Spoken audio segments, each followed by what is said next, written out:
But it turns out that I'm also telling a very old story that I've adapted. So this story was originally written in 1905 by a woman named Ellis Parker.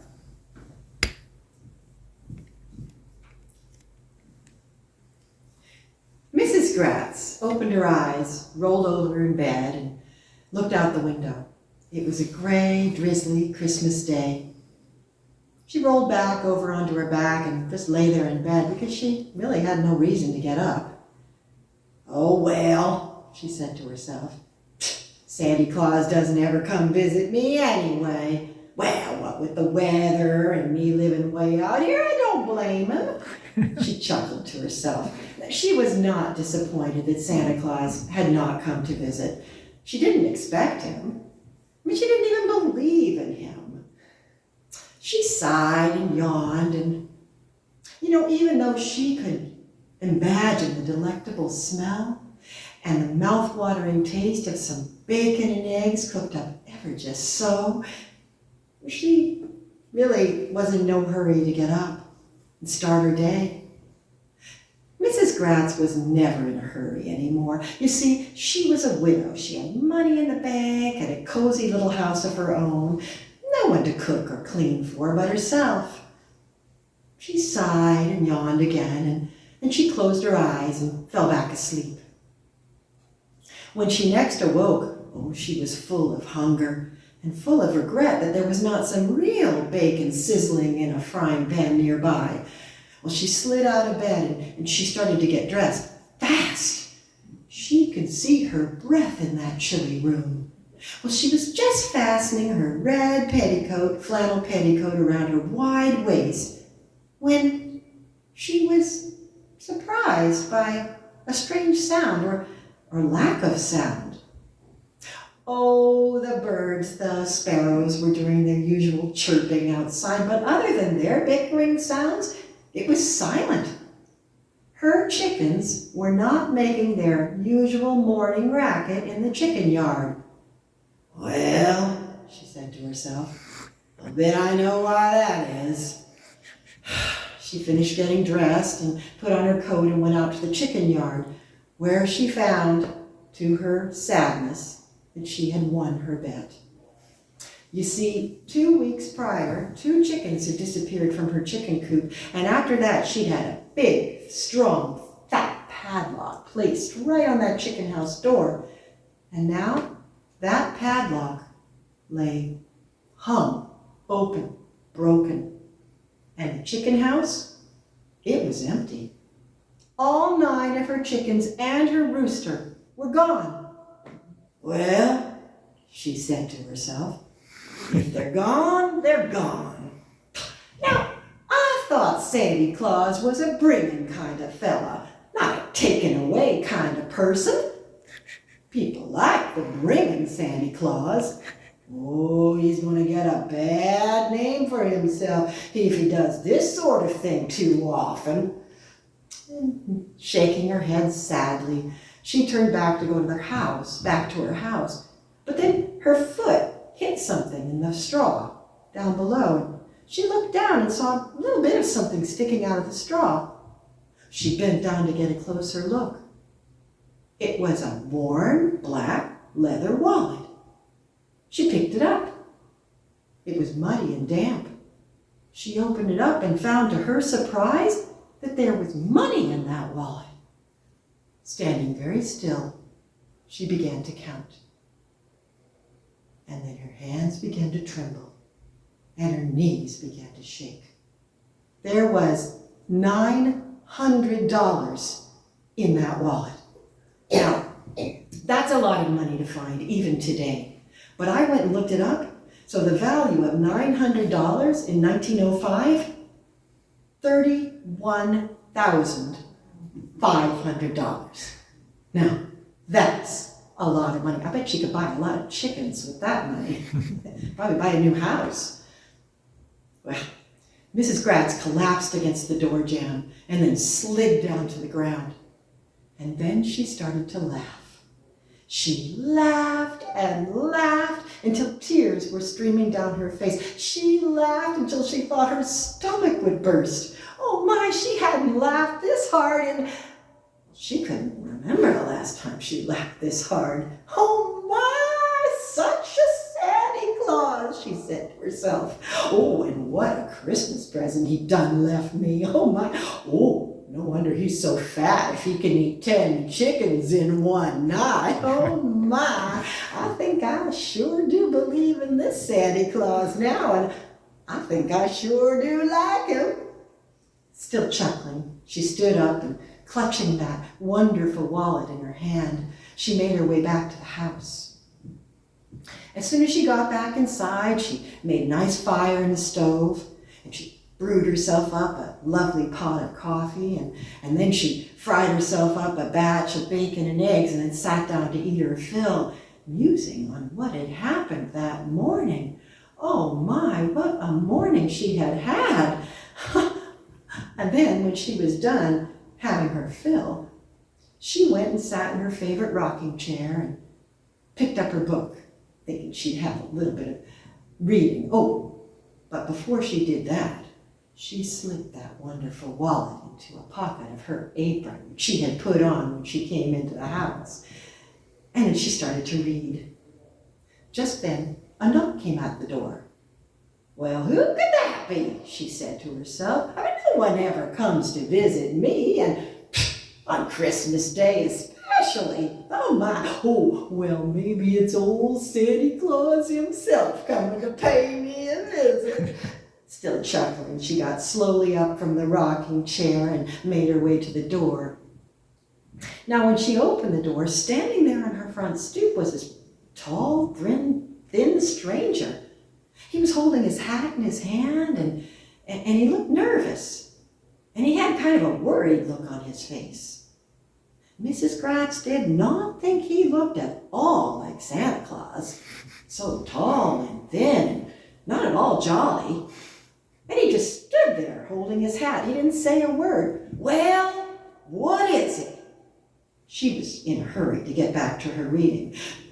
Well, ma'am, it's like this, you see. I'm a chicken buyer, you see, and well, I've come to buy some of your fattest chickens I have. On Christmas Day? Well, yes, it is Christmas Day, isn't it? Yes, ma'am, I have. So I'll just go out back and take a look at your chickens if you don't mind. Now, it was about this time that Mrs. Gratz came to the conclusion that, contrary to her first impression, this might just be Santa Claus standing on her front stoop. So she thought she'd have a little fun with him. Well, now, it ain't usual for a chicken buyer to come on to buy chickens on Christmas Day, is it? Oh, no, ma'am, it isn't. That's a fact, that's for sure, but I do. Oh, no, I buy chickens every day. I always do. You see, the people I buy chickens for, well, they might want turkey on Christmas Day. But the day after that and after that, well, then they're going to want some chickens for a change, you know. And, well, that's what they tell me anyway. And well, so I got to buy chickens every day. So I'll just go right around back and look in your chicken yard.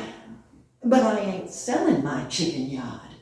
No. I mean, ma'am, I'll go right on back and I'll go to your chicken yard and look at your chickens, because I can't buy them if I haven't seen them.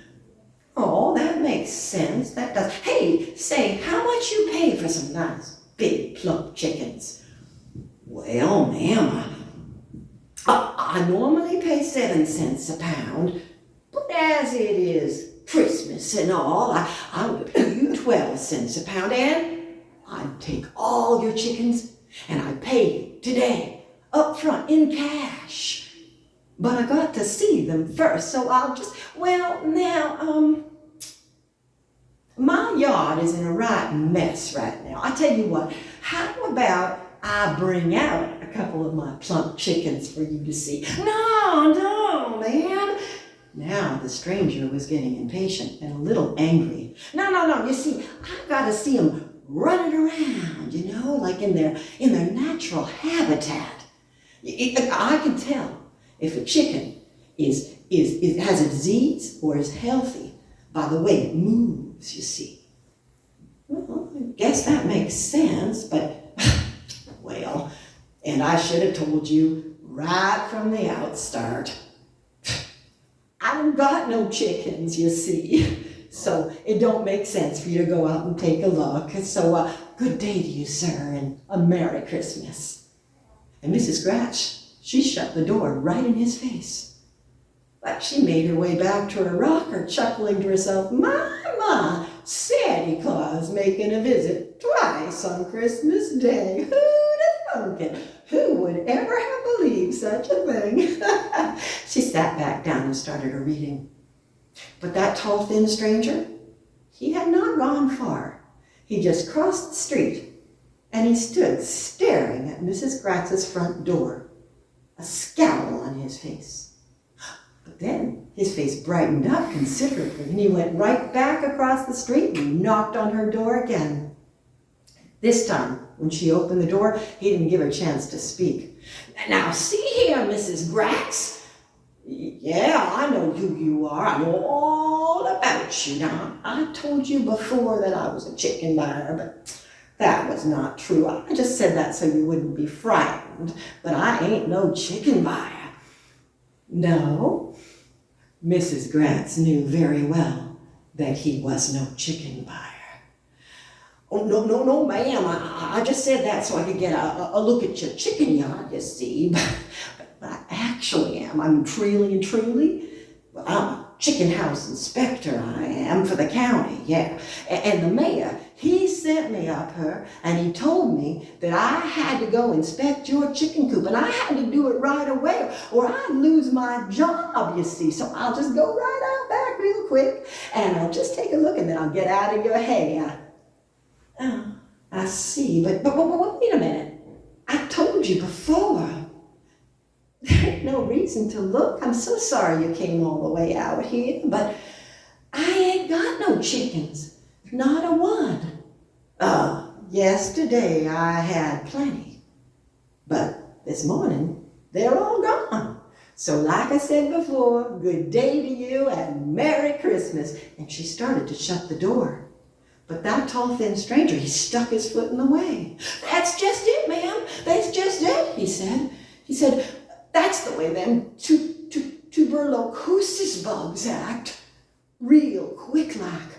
Oh, it's a terrible epidemic it is. Yes, sir. Yesterday you had chickens, but today they're all gone. Yeah, you see what happened was a tuberculosis bug came in the nighttime and ate them all up. And oh, them bugs is so ravenous. Once they get a hold of a chicken, they don't stop until they've eaten it all up. Bones and feet and feathers and all. A chicken don't stand a chance. And then, because those bugs is so ravenous, then they make for the house. Well, I don't think that's what got at my chickens. Oh, anyway, from what I heard, them bugs don't come in the winter. Oh, no, ma'am, that's where you're wrong. Oh, winter's the most worrisome time for them bugs. Oh, that's when they get freeze up and they're the most dangerous then. No, summer's not so bad, because then it's warm and they're soft and they squish up real easy like. But in winter, they freeze and they get real brittle. Chicken comes along and grabs one up and it busts into 1,000 pieces. And then each one of them pieces becomes another tuberculosis bug. And that one busts up into 1,000 pieces, and so on. And before you know it, that chicken is so full of them bugs, and then it just eats it up from the inside. Bones and feet and feathers and all. And then, because they so ravenous, then they make for the house. You lucky you didn't get eaten up. Oh my, them is some strong bugs. months from what you say. Oh, yes, ma'am, so I'll just go back, take a look, and kill all them bugs, and I'll be right out of here. Now, wait a minute. So strong that they can break a padlock? Now, I don't understand, but, oh, that gives me a fright, it does. Well, I'll tell you what. I don't want you to go out there and get yourself all eaten up, bones and feet and all. So how about I grab my coat and my hat and we both just get out of here to safety? Oh, no, ma'am. You see, it ain't no danger to me, ma'am. Because you see, I've been fumigated. Yeah, I've been fumigated and skepticized by the Board of Health, you see, so ain't no danger to me. Oh, I see. But wait, I already told you, there's nothing there. There ain't nothing to look for. A very peculiar look came over this thin man's face. Wait a minute, he said. Did you find something out there?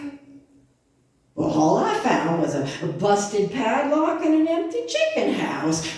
I tell you what, if you really feel you gotta go take a look, you go right on ahead and take a look. I mean, if you're safe and all. But if you don't mind, I'll just stay here in my nice warm house. Oh, no, ma'am, I don't mind at all. I surely don't. Safest place for you. Yeah, I'll just go on back and take a look. All righty then.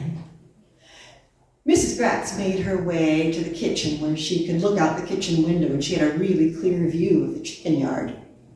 And not long after that, she saw the tall, thin stranger enter the chicken house. And oh, he made a thorough search. He looked under all the straw. He lifted up all the nest boxes. He even got down on his hands and knees and poked under the chicken house with a stick.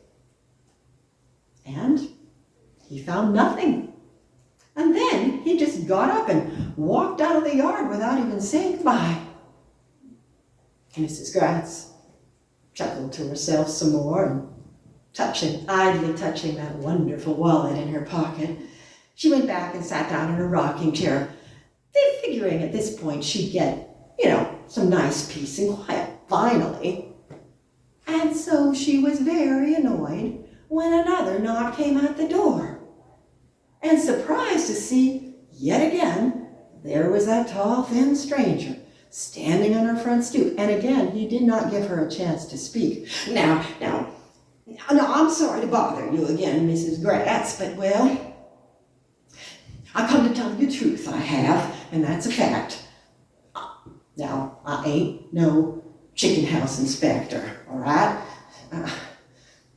What I really and truly am, I'm a police detective here. Yes, I am. And I've been working under the covers, you see. And I'm looking for a really bad character. Well, said Mrs. Gratz, I know one when I see one. No, ma'am. Now, look, I'm serious. Stop joking around here. Now, you see, when I'm out is I'm detecting a chicken thief, you see. So I got some questions for you. Now, didn't you have some chickens that was stole last night? Nope, not stole. No, them tuberculosis bugs you told me about. They came in the night and they ate up my chicken's bones and feathers and all. And oh, thank goodness they didn't come to the house and eat me up too. No, ma'am, no, you don't understand. Red flush was creeping up the thin man's face. Was she taunting him? But nah, he decided she was too stupid for that. Ma'am, it's like this. That story about them tuberculosis bugs, I made it up, you see? The whole thing. No. That was part of my disguise, you see. No. Really, a chicken thief came into your chicken house and stole all your chickens. And I gotta find this chicken thief because he's going all over the county stealing all chickens from all over the county too. And if I don't find him, well, you know what? I'm gonna lose my job. But in order to find them, I gotta have some clues, you see. So, I've got some questions for you. Go ahead.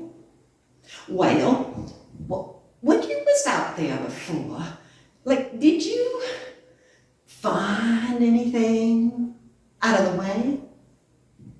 You mean other than a busted padlock and an empty chicken house? Yeah. Maybe something that the thief dropped. Like, maybe a purse or a wallet or something. Oh, a wallet. Well, why didn't you say so in the first place? Now, about how much money would have been in that wallet? $900. Oh, my, that's an awful lot of money. Now, I think I would have remembered if I had found something like that. Oh, but I tell you what, how about you and I both go out there together and I'll help you look for it and see if we can find any clues out there. Another look of dawning realization came over the thin man's face. I don't think that's gonna do any good, ma'am, he said.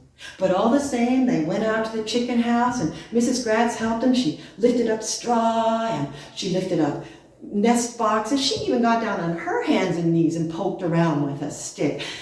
But it was no surprise to the stranger that they did not find anything.